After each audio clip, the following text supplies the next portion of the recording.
Yo, let's do it. What is up? Good morning.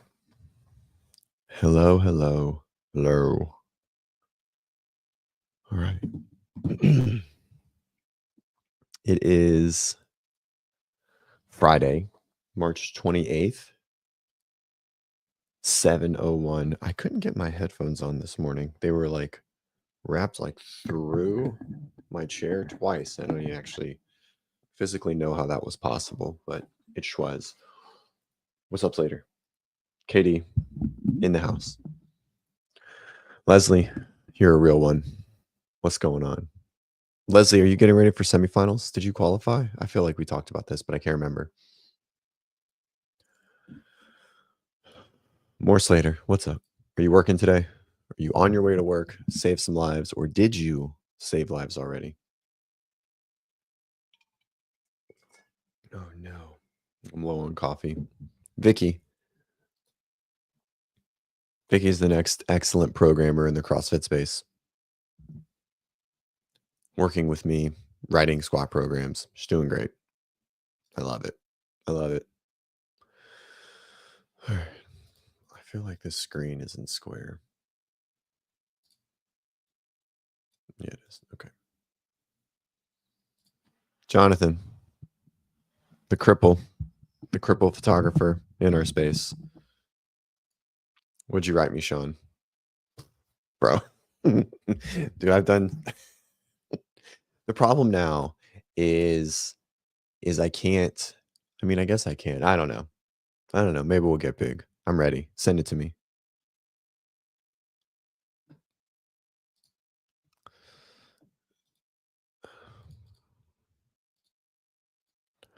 Jonathan says hop along Tega. I was thinking like hop along Tong. I don't know why that just sounded better, but Tong isn't really appropriated with your name.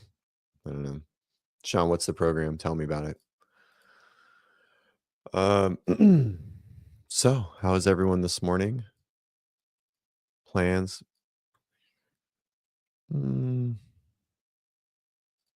Building new strength over 30 is so tough.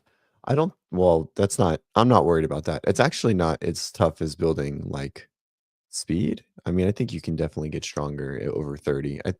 I think CrossFit and barbell sports have done a really good job of really challenging that notion, in that I think that number is like sliding up. Because if you look at like world record power lifters, most of them are in their 30. Weightlifters, no, because speed and power is different, but pure strength, raw, like absolute strength, not related to speed, I feel like has a longer lifespan than power, right? Um, mm. Oh, all right. All right. So the season is in full effect. Drama is ensuing, I suppose. I don't know. I feel like it's been kind of a dead week in the fitness space. What do you guys think? Well, that was neat.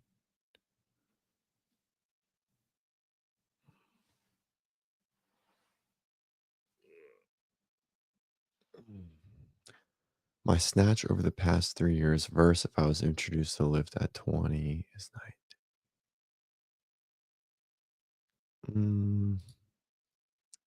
I don't know. I think the snatch is unique in this situation because of the um like movement demands, right? I think starting to snatch later in life is probably as limited or more limited due to like positional stuff, right? Mobility. I just try not to use that word as often as I can. Um, rather than like pure strength, right? It's like somebody staying like doing a straddle when they're a kid, right? Every like Benny can put his feet behind his head. Um, because he's a baby, but if we just kept putting his feet behind his head his whole life, like he would maintain that flexibility. right? You just lose that kind of stuff. So I don't know if the snatch is like on par with that. I mean, I definitely feel like I could get stronger right now, um, from a physical standpoint. But my general limits won't probably let me do anything lower body strength bias to get that strong, right? Like I'm not going to try and squat 400 pounds again. It's just not going to happen. Not because I don't want to or don't think that I could. I think that I physically could, and I think my body from a physiological standpoint could manage it. But I don't. It just there's a massive risk of that much pressure. So yeah, not with that attitude. CrossFit as a college athlete, I could do crazy positions. Now it's not because you got older, but because you just stopped doing the things, right? Like it has nothing to do with the fact that you age. Like if you maintain doing, especially with flexibility, like flexibility is maintained. Um, you know, yeah, right. Failure to maintain it. That's it. It has nothing to do with aging, right? Strength we understand with, but flexibility is not age dependent. Right, it's activity dependent and consistency dependent. Steroids will make you stronger. I know. Sad. If you don't use it, you lose it. Yep, you gotta put it on a pedestal. Bro, if you don't use it, you lose it. Hands down, one of the most, like, simple, life impacting lines from a movie ever, right? 40-Year-Old Virgin. Is it true if you don't use it, you lose it? Um Vicky, that poses a good question. CJ, how much does overall volume affect strength gains as one ages? Um, so when we're looking to create change, volume is the number one most important thing, right? Like you have to do the thing to get better at the thing. And the more you do the thing, usually the faster you get better at it. At some point, there's diminishing returns, right? But if you look at,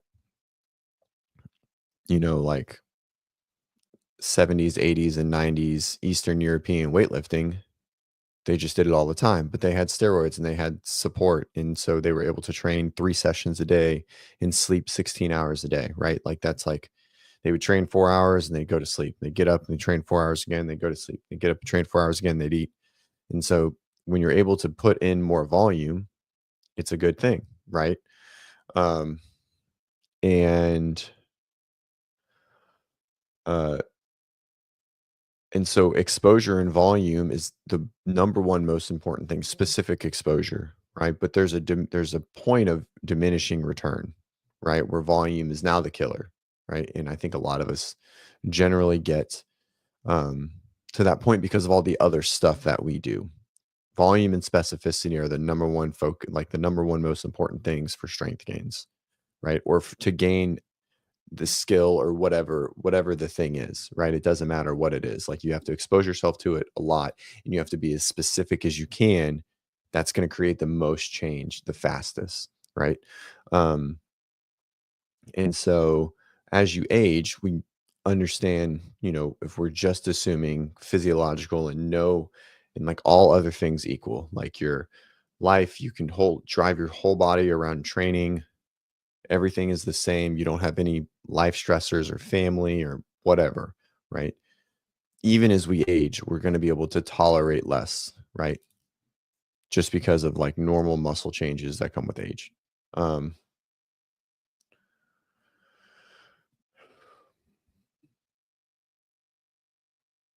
Um, so I mean, you just know that older athletes tolerate less volume, but I think there's a lot of factors that come into that.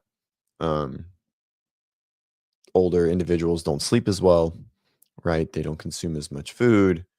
Their testosterone and hormonal levels are off. And so there's a lot of other factors to it. And I think everyone is just very individualized in that aspect.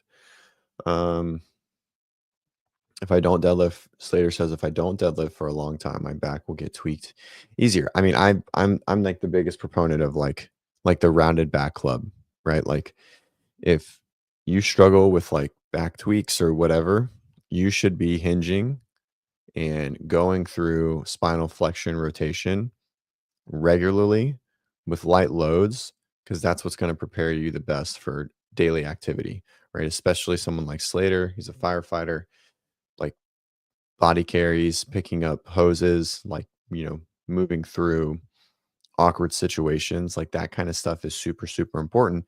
I think deadlifting is really, really good. But I also think that hinge patterns, not specific to like braced hinging at the hip with as minimal spinal movement as possible, right? Is there. I think you need to extend that. You need to do spinal rotation, you need to do spinal flexion, right? And we need to increase tolerance to those patterns as much, if not more, than just heavy load under a braced, neutral as possible spine. CrossFit, when I've paused CrossFit for a few weeks and gone all strength, the change is crazy. I don't know if that's good. If it's a good change or bad, I'm assuming it's a good change. I don't know.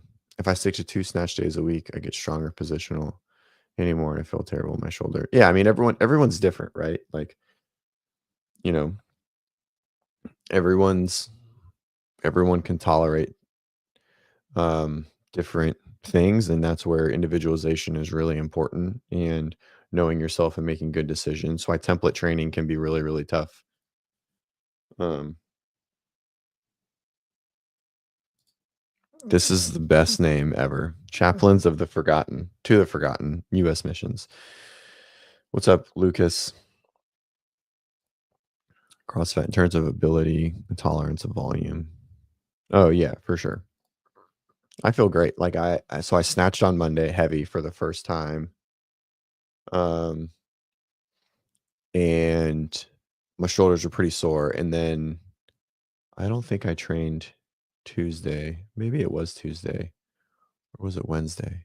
I think it was Wednesday. I did Cindy. And so my shoulders are so fucking sore. I haven't done 100 kipping pull-ups in, I don't know, since Murph last year, maybe. But I think I was still doing strict pull-ups at Murph last year. Um, so I'm so sore. I did 24 rounds, and I'm like, I'm crushed, absolutely crushed. It was one of the best things that I feel. So I've always had shoulder limitations. I have 2 torn labrums. I have a torn labrum in each shoulder forever ago. Um, and so I've gone through like good shoulder times and bad, but it's definitely been one of my biggest limiters, like receiving snatch, getting overhead, etc. And not snatching heavy often and not doing butterfly gymnastics, um, is uh been like I don't wake up like I'm super sore right now, like, and I'm achy and I'm kind of like not sleeping as well. I'm kind of like waking myself up because my shoulders are so sore. But it's probably been the biggest relief of not training competitively anymore is I don't do that shit ever. And so my shoulder soreness is limited to as basically as much as I'm bench pressing, which I was never able to do as a CrossFit athlete, was bench press consistently because of the priority, um, over kipping gymnastics and snatching and jerks, et cetera, et cetera. So, it's been like this great thing. I can bench press consistently now. I bench press probably more than I do just about anything in some capacity or high volume push-ups. And like I'm not just my labrum is not beat to shit. Internal external rotation isn't crushed, um, as well. All right. So Candlestick, thanks for asking, Jonathan. Candlestick Coffee, guys, right here. Head over to candlestickcoffeeroasters.com.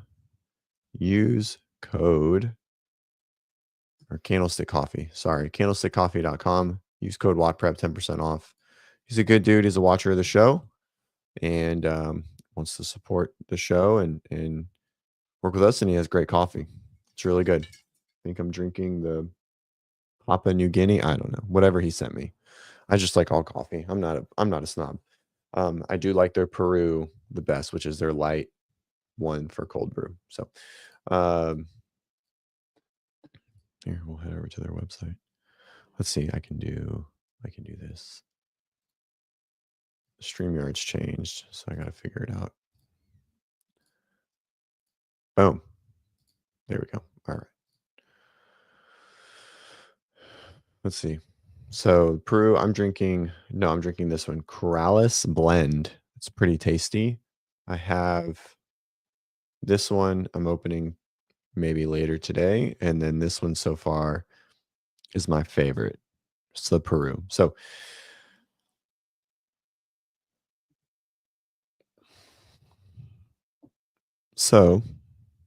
boom, Candlestick, super good guy, WODprep athlete, WODprep user, and yeah, has good coffee. Me and Ben really enjoy it.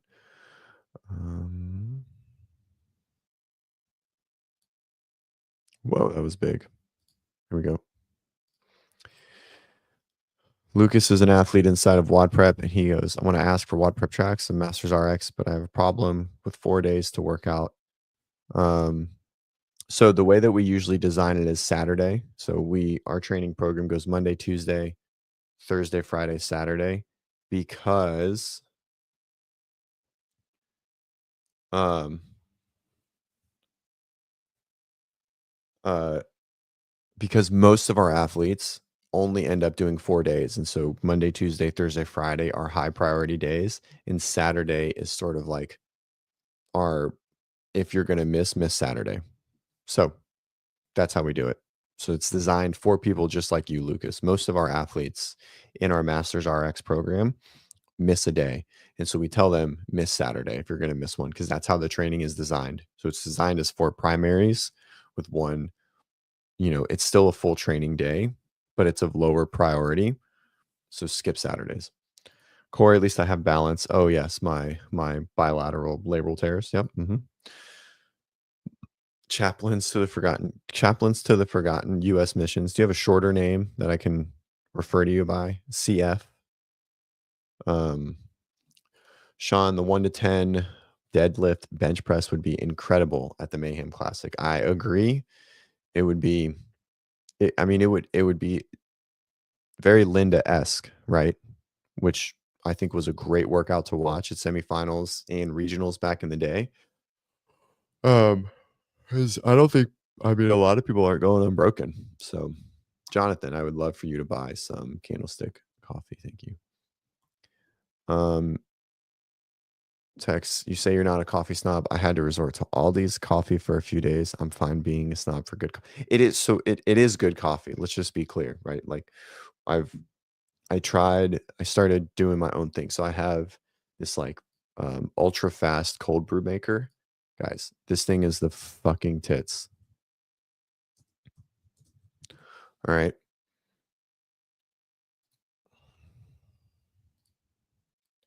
All right. So this thing makes cold brew in 20 minutes. All right. 20 minutes and it's legit. And if you have an hour, you just hit it twice. But it makes legit, not as 5 minutes. I don't like the 5 minutes. They have a 20-minute cycle. In 20 minutes, you can have legit cold brew, not 18 hours, not 12 hours, not fucking 36 hours. Right? Oh, I'll link it. It's the best thing I've ever. Ben had it at his house.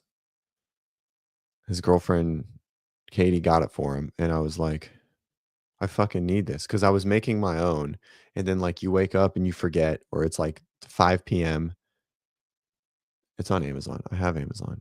This isn't the Amazon link, but this is it. It's on Amazon. Vinci cold brew, and 20 minutes. Like you just clean it in the afternoon, you make it, you can sit it overnight so it can brew a little bit longer. But I mean, it really is done. Like if you're really short on time, like you wake up like shit, I gotta get coffee. 20 minutes and it's still solid. And if you can do it twice, you hit it twice, and then feels like a 24 to 36 hour mix. And so what it does is it, let's see if we can go. So basically, is this it? Yeah. So it's just got a filter and it just pumps water through it. So theoretically, think if you just had like your gallon jug and you would put it in there, right? And you just shook it for 20 minutes and it would just do the same thing. And then you strained it. But this is it. It just, and I never thought it would work, but it does. And it's the best thing it's my 100% my number one. Oh, here, we'll go to Amazon. Whoops.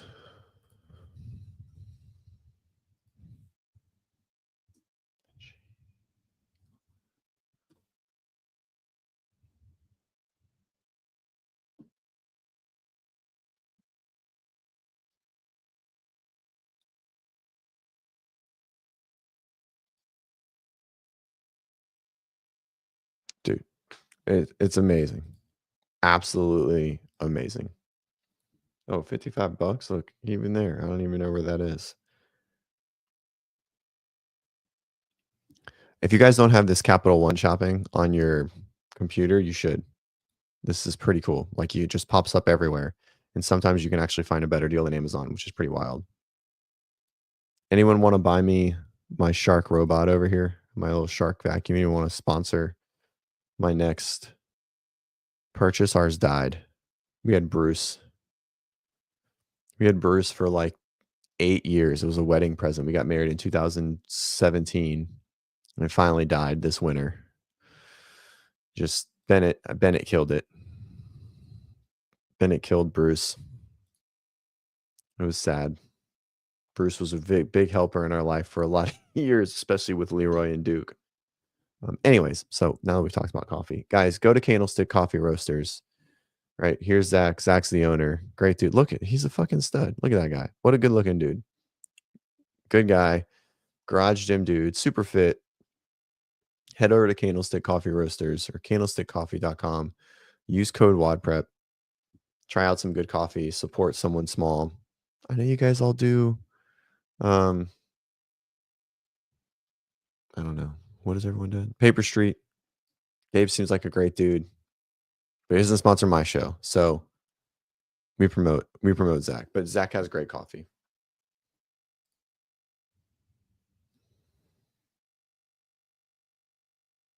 Stop it. Oh, you were just saying, yeah. I had a blank. Putting it next to the pour over and the French press. Yeah, I just don't say Gabe's name.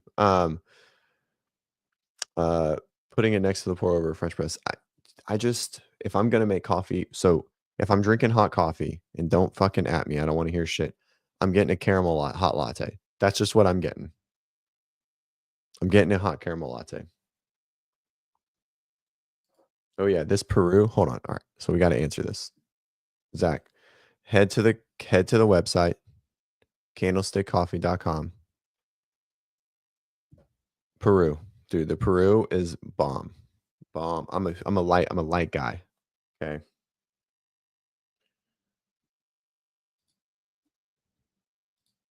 You know what? I don't care if I'm drinking hot coffee. That's what I'm getting.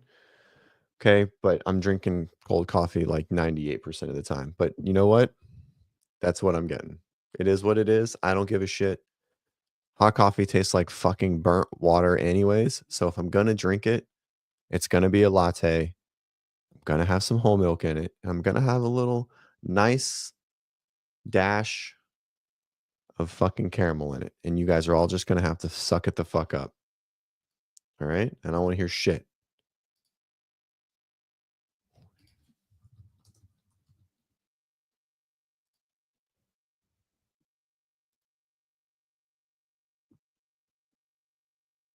Boom.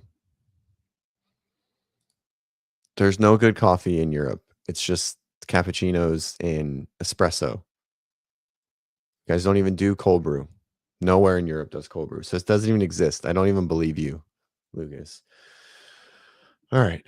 What else are we talking about? We can keep talking about coffee. I don't know shit about coffee, by the way. I know I like light roast for my cold brew. And I know if I'm drinking hot coffee, I'm getting a hot caramel latte. That's it. Other than that, that's like the extent of my knowledge. Um That's my guy. Corey, what a dude. All right. Remember, WODprep, 10% off. All right. Um, Shut up, Kenneth. All right. Zach still sends me my grounds. Ain't getting no beans over here. Deal with it. All right. Anyways. All right. What else are we talking about today before I go into a conversation that I don't know shit about? Which we can. I can learn. You guys can teach me. I can be taught. Oh, here, I got a good question. Who here sucks at gymnastics? No, ask Zach. I don't think so. I'm pretty sure right when we started doing this, Zach was like, coffee costs me 25% more to import. Um, um, so I don't think so. I'm pretty sure coffee is um like triple tariff taxed is what it sounds is what it sounds like. Um Ben, Ben, you're everywhere. I love you. You're the best. Why do you let Ben take over your podcast? That's a great question. No, we have to do the business thing sometimes, you know. Like I thoroughly enjoy getting on here and talking shit for an hour twice a week and then getting on with John and yelling about the CrossFit space. We're talking about programming. But at some point, since none of you fuckers are members and have joined and pay $5 a month, which I totally am fine with, by the way, we have to make money somehow. Like it just is a thing, right? That we have to make money. I do the programming thing, but this takes time. And so eventually, sometimes we have to sell shit on here. I don't get money from Candlestick at all. He sends me coffee and that's it, right? So sometimes we got to get on here and you guys need to scan. So I guess I can. So $5, it joins, right? Like it's just support. Travis was yelling yesterday. Uh, no, Gary, for like to be a part, it's like a supporter of the podcast, right? So we have like you have like the subscribe. So like right down if you're watching on your computer, right down here you have subscribe and then you have join, right? And join is like a membership to just support the podcast. If you're watching on your phone, you can't see that. You have to go to a desktop. So you got to go to youtube.com and you'll see it there or just watch it on a desktop.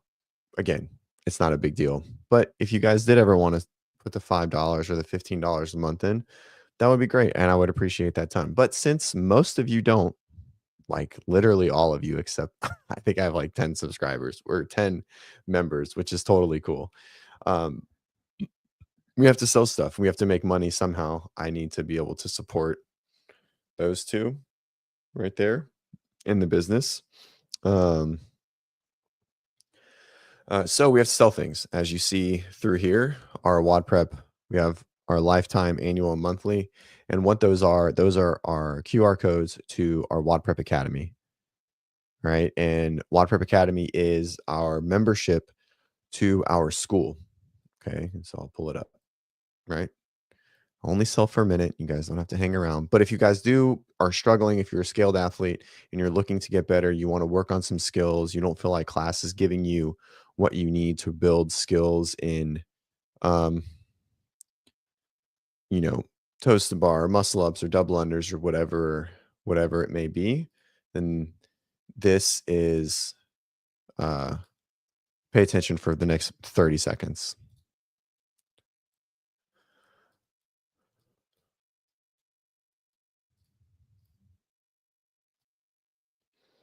So that's not what I want. Do we have a better one?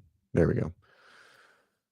So this is WODprep Academy, and it's basically our school from nutrition to a powerlifting program and everything in between, mobility, basic gymnastic skills, strict pull-ups, strict handstand push-ups, double unders, single unders, recovery, um, burpees, toast, et cetera, et cetera, et cetera.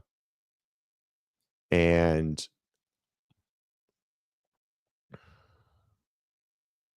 so if you're struggling with that and you want to add in some extra work into your training, this is the place you need to be. Okay. You can do monthly for 39 a month. You can do annual for, I think it's like 349 a year. Or if you're really feeling spicy, you can do lifetime, right? And lifetime is 997, discounted from 1497, right? So you get all of these bonuses. You get to chat with Ben. You get live coaching seminars. You get weekly office hours with Ben. You get access to all of these courses, which is like 7,500 bucks. But all of these are yours. We have a weightlifting course from how to hold the bar to how to PR your snatch and everything in between. And so if you're struggling as a scaled athlete and you're trying to break through and click those RX buttons in class or your next local competition or the open, WODprep Academy is for you. Scan the QR codes monthly.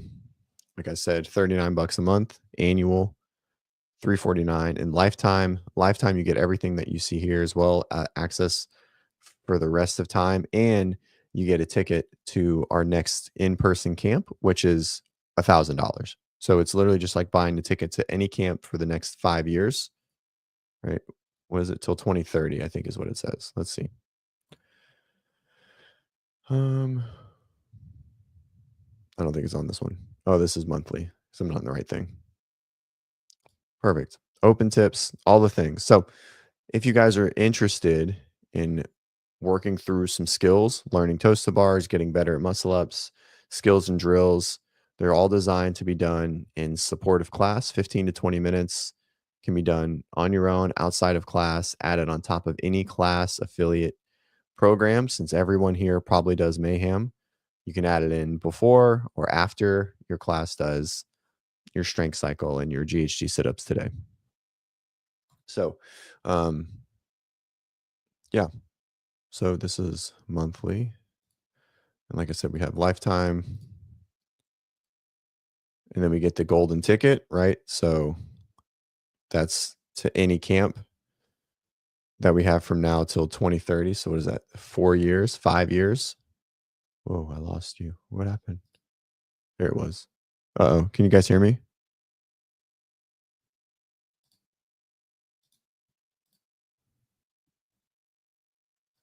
Blasphemy. Can you guys hear me? It says my.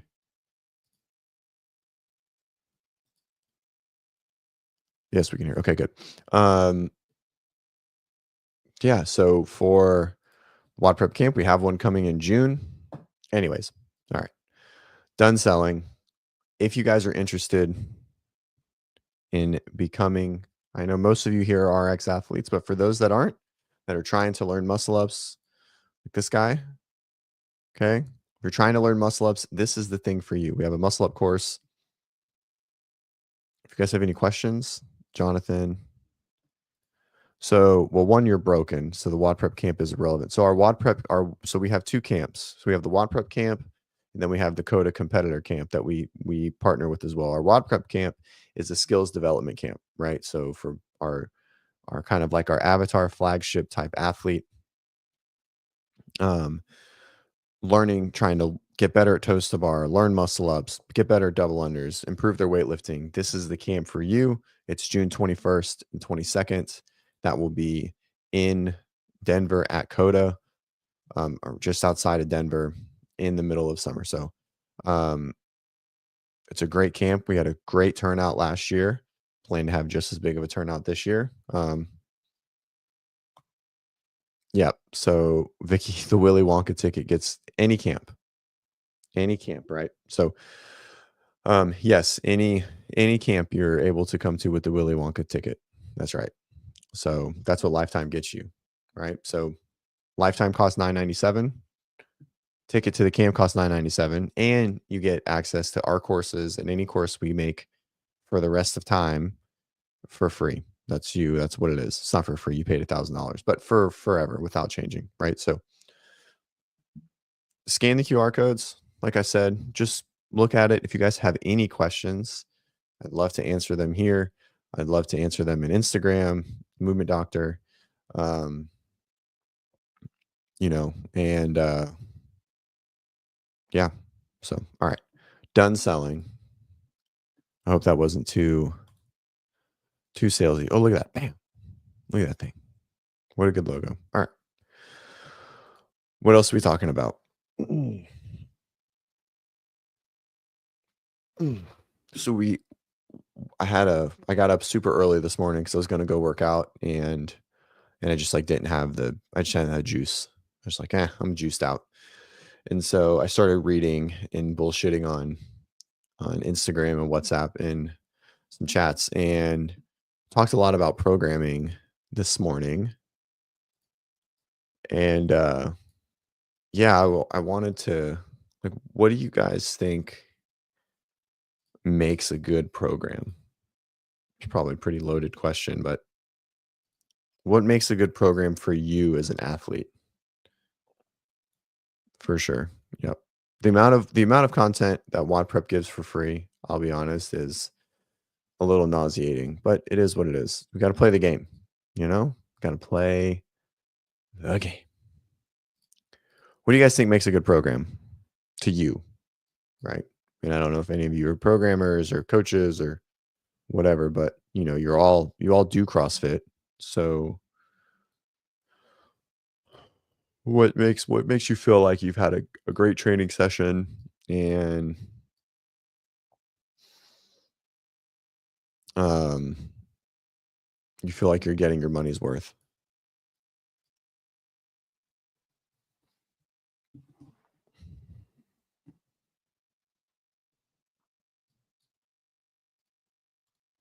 Text says fun, variable, challenging, deceptively progressive, which is the basically the E equals MC squared.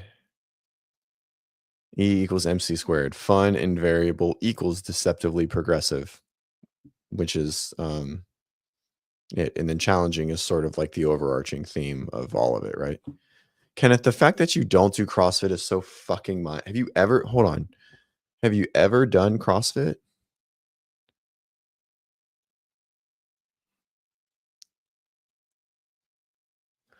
This is the most confusing thing that like you permeate this YouTube world so much, but you sign up for the open?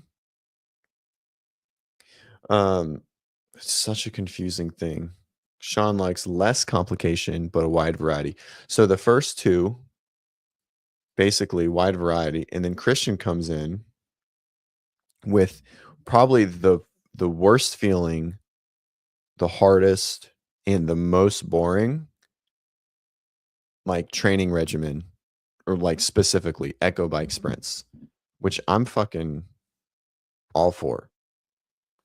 But what I've learned over the years is that most of the time, same thing with like row repeats, right? Like I think the 500 repeat, the 500-meter repeat, 2-minute rest times like 8 sets is just that one that people are just like, I'm not fucking doing this. Um, I'm assuming you guys are doing the same program. I don't know what it is. It's probably Sentinel, I would guess. Um,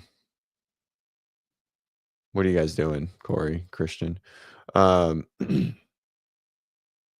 Echo bike sprints here. This is also another question, right? So, what does the rest of the training look like today? Because starting with echo bike sprints, oh, Imamco. All right. Does someone want to? I don't want to rip up. I really like Luckett. I like him. I think he writes good stuff. Um,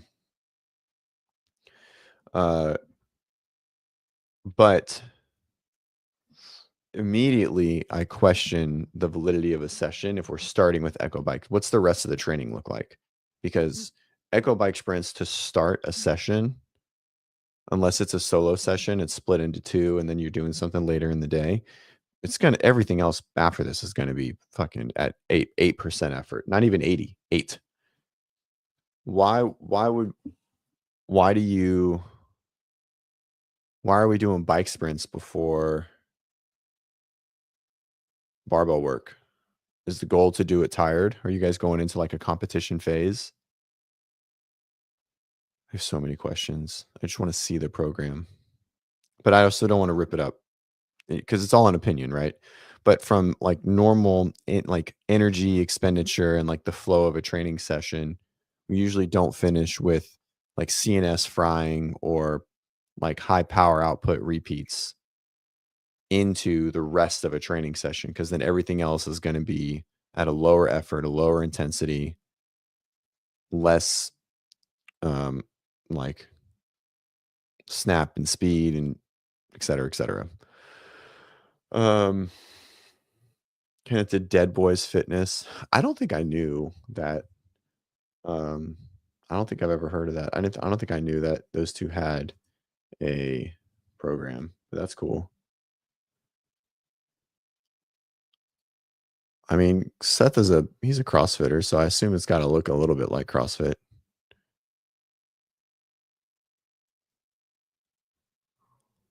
I bet they make so much fucking money from this just because 'cause they're famous. Frustrating. Oh, well.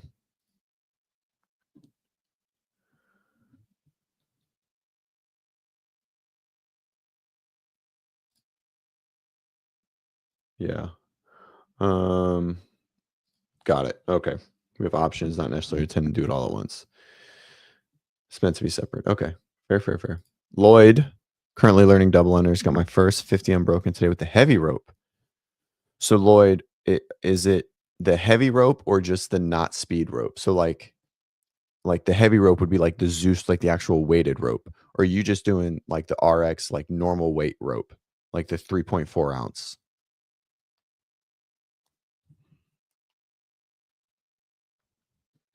like the RX beginner rope is like, I'm assuming is what you mean.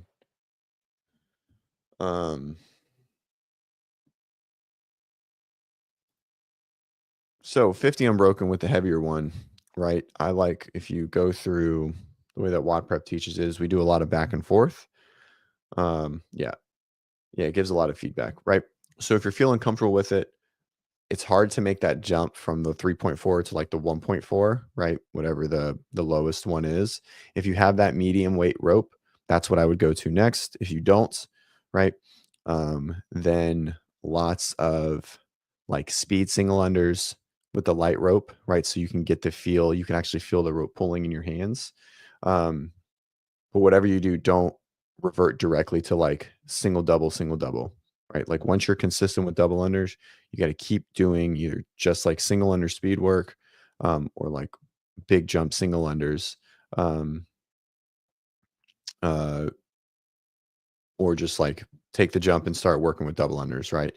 And if you feel like you're not feeling the rope, you just kind of go back and forth and back and forth. I like to interchange them, right? Because it's all about like getting that wrist spin, keeping the hands tight, the hands down, the elbows in, etc. Um, um, this is interesting. Avera. Um, Avera said after Adler won the CrossFit Games, he was asked the key to his success.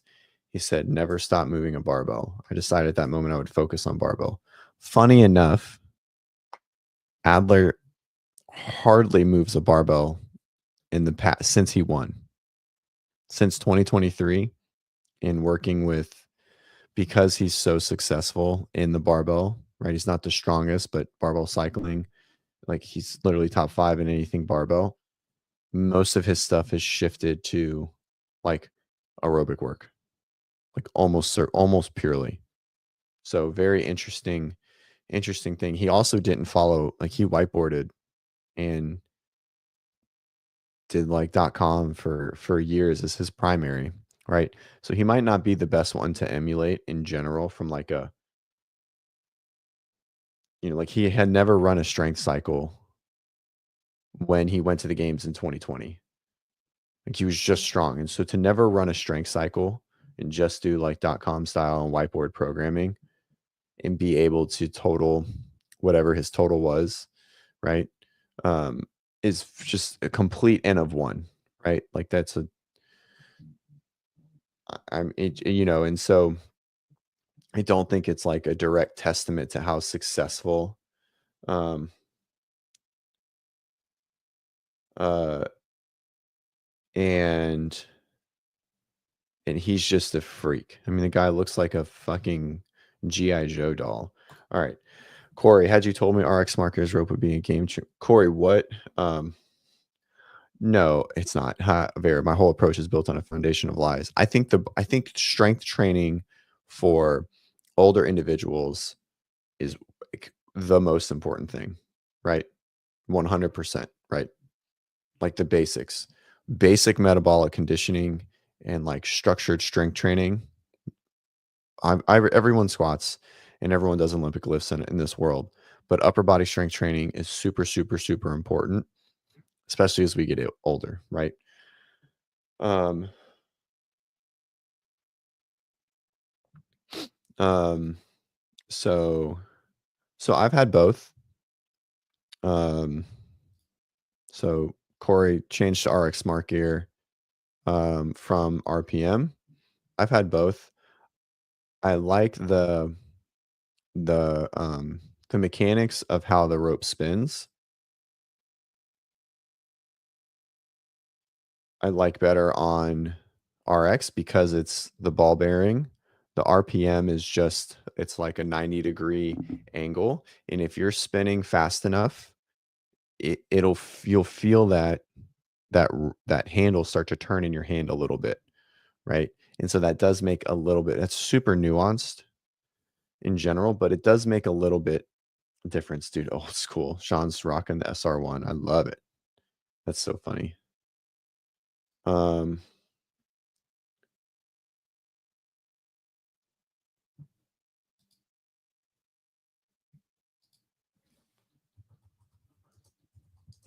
and so yeah. Anyways, this is interesting. So correct. At the top, it's not one in the strength event because everyone is just as strong. But you have to be as strong to win. Okay. Once you reach a certain level, then it's about heart and lungs. But this is the where we miss. A lot of guys get strong enough and they just can never catch up and they can never be aerobically enough. But if you look at the girls, there are plenty of very successful girls in this sport that have the strength and don't have the aerobic, and they're still at the top. Why? Because it's harder for the girls to get stronger and they just can't snatch the bar. They just can't cycle the barbell. Their gymnastics just aren't as good. Right. Right. So there's this is nuance. It's like a ebb and flow. Okay. And this is how it goes. This is what I'm trying to tell everyone for the open. Everyone can say the open wasn't a strength test, but it's only not a strength test if you're strong enough. Okay. And then it doesn't become, then it's not a strength test anymore. Okay, great. Now it's an aerobic test. Okay. You have the skills, you have the capacity to make the movement look easy. You can do all the movements unbroken if you're fresh. Now it's do you have the endurance? Do you have the power endurance, the muscular endurance to stay unbroken on the barbell, on the gymnastics? Do you have the muscular endurance to cycle through the wall walks? Can you cycle the barbell, et cetera, et cetera, et cetera? Okay. And so it's only not a strength event if you're strong enough. Okay. Right. Right. I understand. So Jonathan says a top end strength is what he meant. Correct. But yet your top end strength still has to be comparable to do all the shit that you see and all the weights level with the field. Right. It's why Josh Bridges never fucking won because he just wasn't strong enough. He was aerobic enough. His gymnastics were good enough. He just wasn't strong enough. Okay. Right. It's why the guys that win are strong enough and aerobic enough, right? But when you start to get to that level, and it's why you see the girls are different, especially now, in my opinion, right? Um,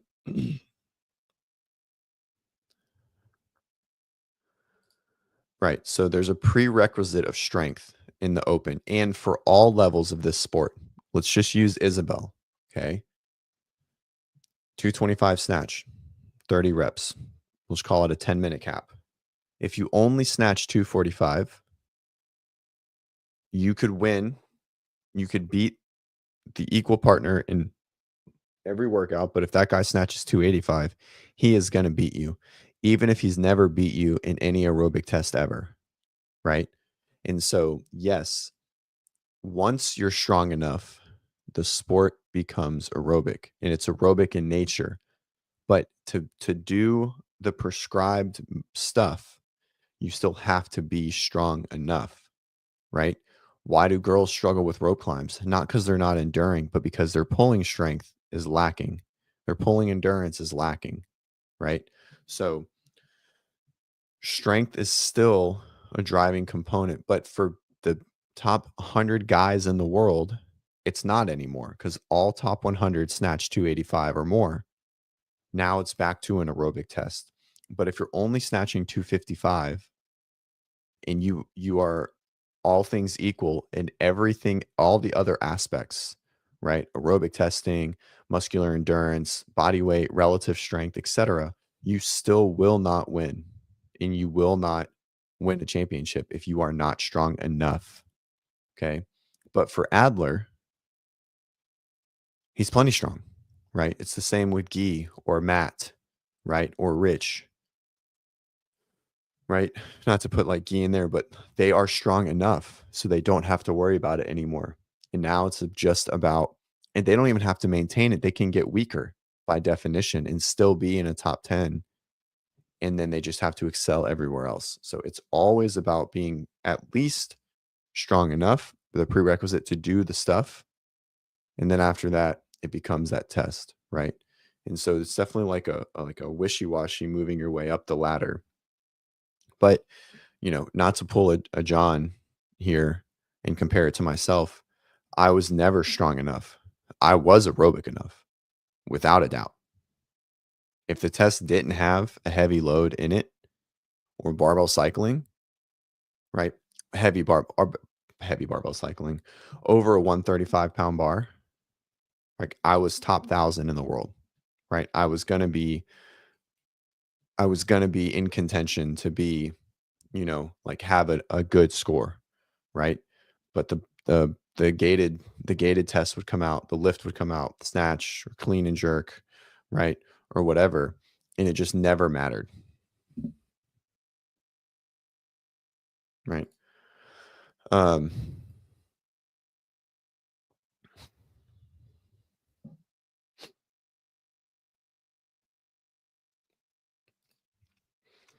so in this specific example, right, there's a point of no return, or there's a point of diminishing return. So text said there's a prerequisite of strength needed for the open. Someone with a 225 strict press will fare better than someone with a 155 strict press when it comes to 135, right?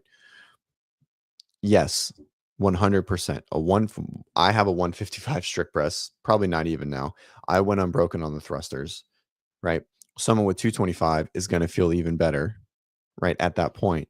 But again, you had to earn it, the aerobic requirements to get there, gymnastics, etc. Jonathan said, depends if the 225 pusher is aerobic. I can thruster 135 pretty well, but can only press 180. Yes and no, right?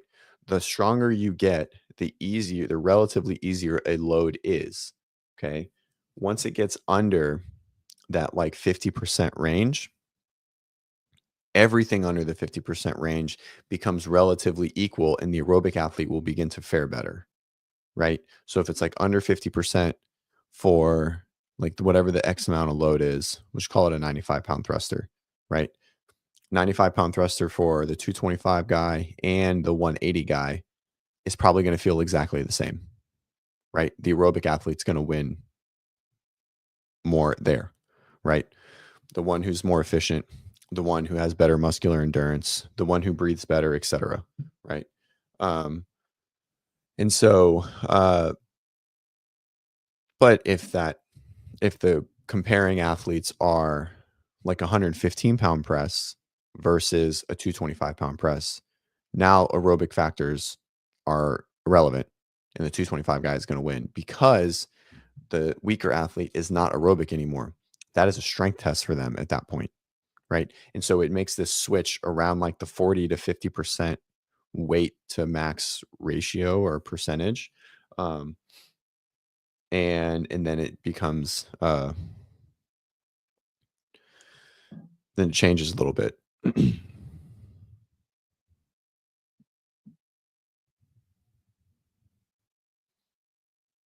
What if the lower strict press has a better squat and is shorter? The strict press is also not the best comparison for the thruster. Like you would just use max thruster would probably be the better driver. Like you wouldn't do a strict press to that, right? So,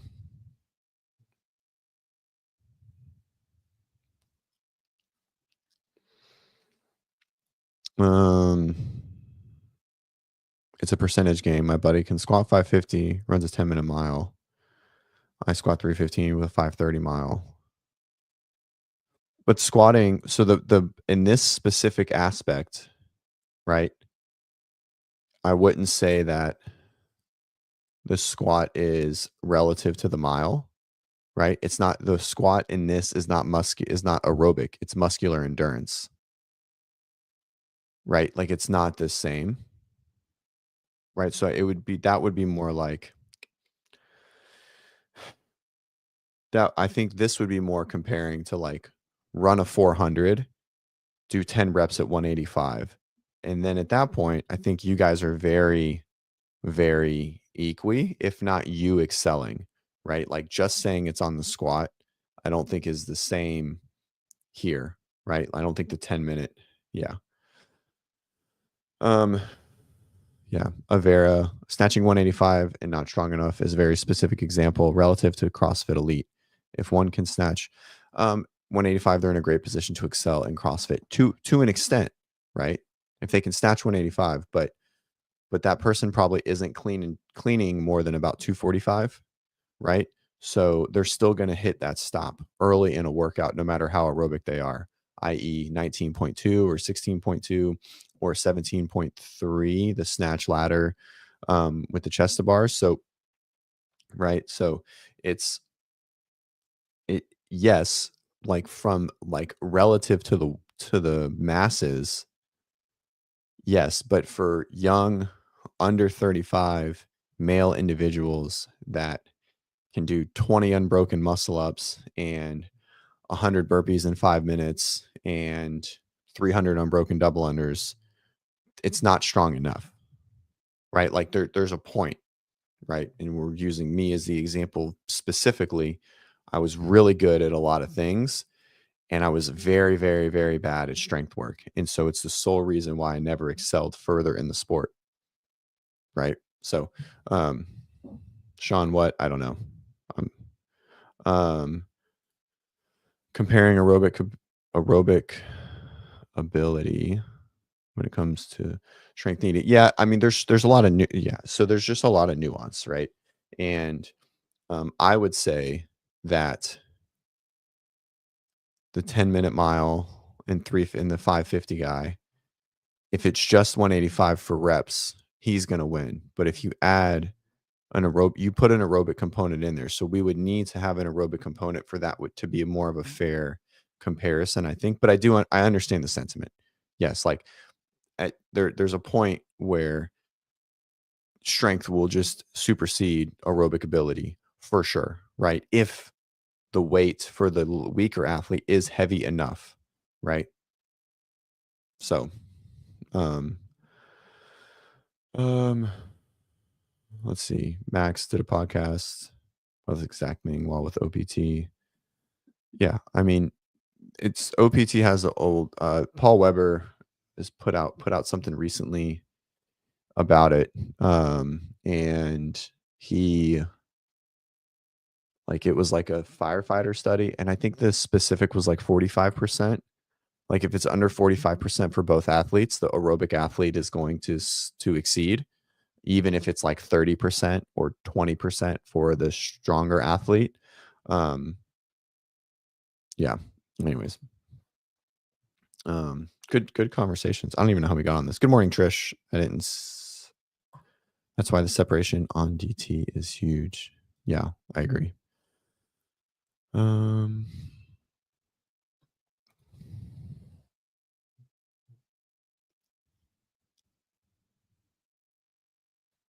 Yeah. Strength is key. Oh, this started with the Ortega's comment of strength and like being aerobic. It turns aerobic once you have the appropriate amount of strength, right? That's how it works. So then it comes back to aerobic, right? With strength first, then aerobic, and then strength to compete with the higher level, and then aerobic again. All right. What else are we talking about? It's 8. It was a good chat. Good programming. Good programming chit chat. Again, if you guys are terrible and shit at gymnastics or weightlifting, or you need to get stronger, we have a raw strength here. We're going to go back to this because I wrote this course with Joe and it's called Raw Strength. And so Raw Strength is a customizable strength program that's 10 weeks. You go through a battery of tests and over 6 movements: squat, dead, bench, strict press, Penlay row, and front squat. Okay. Relative to your body weight, you do those 6. And whatever your 2 weakest are, you get a customized program of it's 9 or 10 weeks that prioritizes those 2, but is a 5-day-a-week strength program. Right. So after the test, so we wrote like 16 programs templated to basically a bias of 2 weaknesses to focus on those 2. You go through that for the 10 weeks. It's all RPE based. There's an RPE anchoring week. And then it goes through 5 days a week, accessory work, etc. Then you retest. And then if you want to keep going through it, you retest. And then we unlock all of the courses for you. So you get the main one first, and then you get all access to all 16, 15. It might be 15. I can't remember. Anyways, it's a great deal. That's like my favorite course that we've ever written because we literally wrote 15 courses based on whatever your testing procedure was. So anyways, I just want to throw that one in there since we were talking about strength. Picks for mayhem. I don't know. Probably whatever John said. I definitely don't think it's going to be Jason and Roman. That first workout does benefit though, but I think Sprague takes the W on the first workout. He's tall, he's long, he's a great runner. So that first release, but he's going to do terrible at Isabel. Jason and Roman aren't going to do that great at Isabel either. I don't think.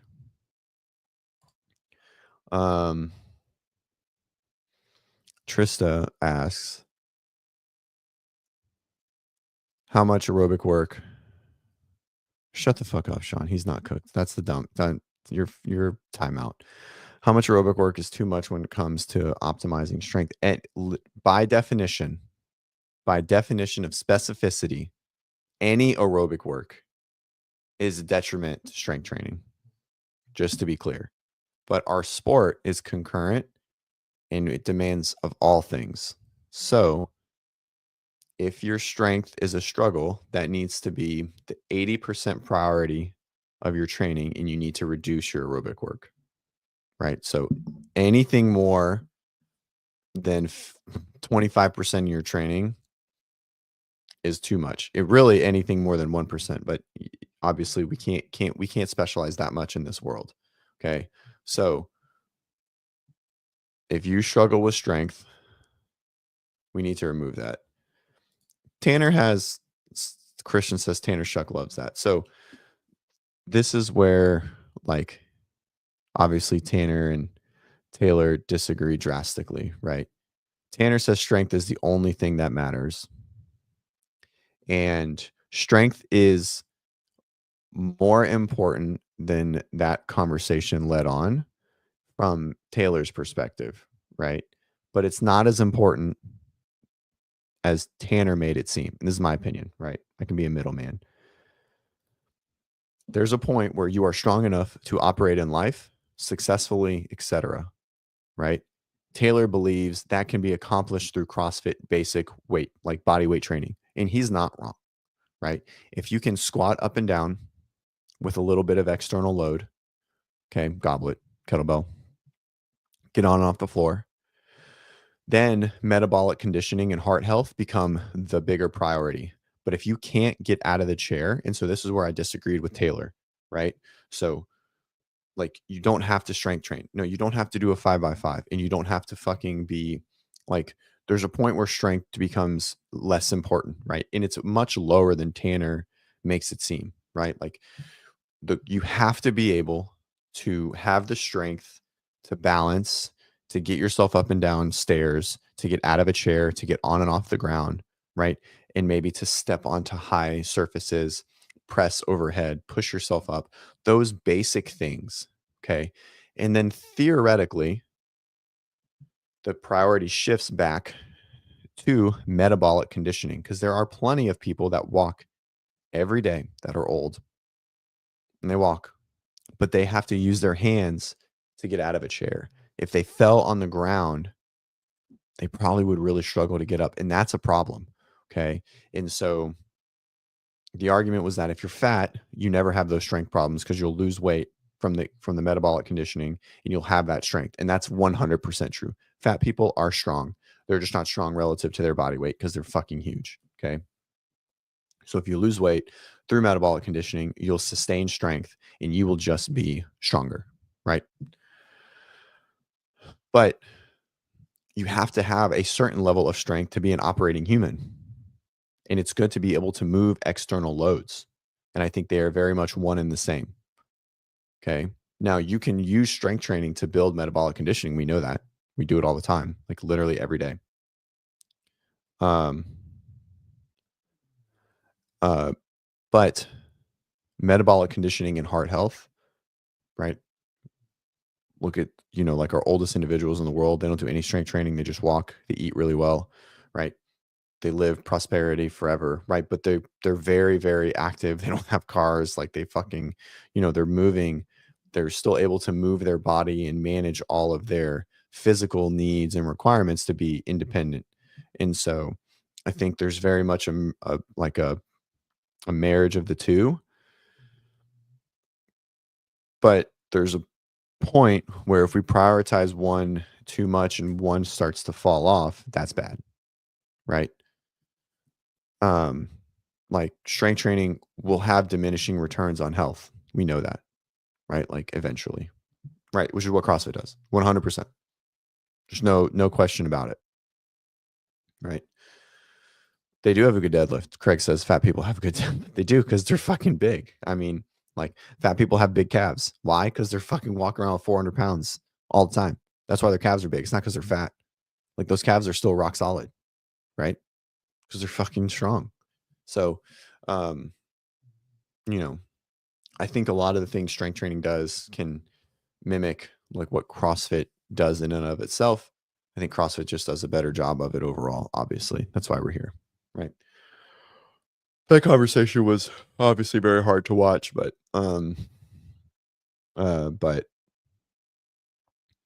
yeah, I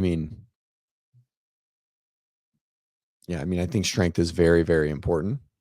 Maybe more important than that conversation led on, but not as important as Tanner made it seem, right?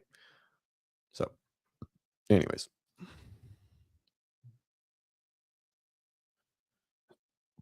Oh, ouch.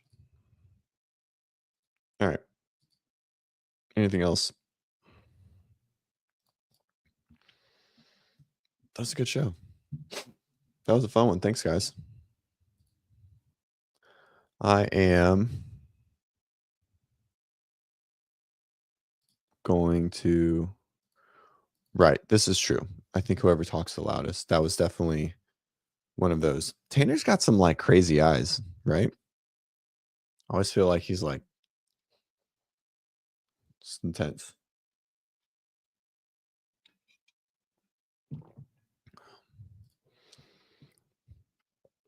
Amazing, huh, Craig? How overweight new affiliate members will excel at deadlifting, and if they have the mobility, even squatting. What's up this weekend? Christian wants to know what's in my life. We got little Disney on Ice action tomorrow. They're in town. Fucking buying tickets through Ticketmaster make me want to throw up. It was like $60 a ticket. No, it was like $40 a ticket. 3 tickets, me, my son, and my wife. and ended up being $200. And I was like, what the fuck? It was like 40% in ticket fees. And I was like, this better fucking be worth it. Um, yeah, I'm stoked for it. I'm stoked for it. I'm pissed that I paid 100. It was $130 for the tickets and $65 in fees and taxes. I was like, what the fuck is that? I was like, this is crazy. It was 40%, 40% in fees and taxes. I was like, there's got to be a different way. Like, we got to be able to. There has to be a different way to fucking buy tickets. And the resale, it's not even sold out. The resale tickets were like $400, and I was like, it's a not sold out Disney on Ice in Pensacola, fucking Florida, right? Like the average income here is like $11 a year. Everyone's broke here, right? So I just was like, what the fuck is happening?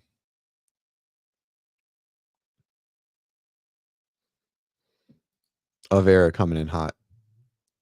We'll leave that one for next time. I'll read it though. We need to be careful with the word overweight. Nearly all CrossFitters are overweight. Are they fit? Absolutely. Are they healthy? I argue no. Yikes. That's a tough one. Definitely not a conversation to start when I have to end the show in 3 minutes. Um, again, thanks guys. Hey, if you're looking for coffee, no, we're not. No, get ready to drop another 100 on flashing Disney wands. No, no, no, we're not doing that. Bennett doesn't. I mean, we'll go. We probably won't even stay for the whole thing. Um, coffee, candlestickcoffee.com. If you're looking to improve as a CrossFit athlete, you feel like you're not getting it in class, you're struggling with double unders, muscle ups, you want to do a strength program, you want to learn how to weightlift the right way, you want to learn rope climbs or butterfly pull ups, or go through a mobility course or a nutrition course of how to do it on your own, scan the QR codes below. All right. Um, and yeah, join the WODprep crew, the WODprep team, right? We've been doing this longer than everybody, by the way, as far as like developing courses and how-to courses and doing that, right? We've been doing this since 2015. So Ben's an OG. Yes, it does.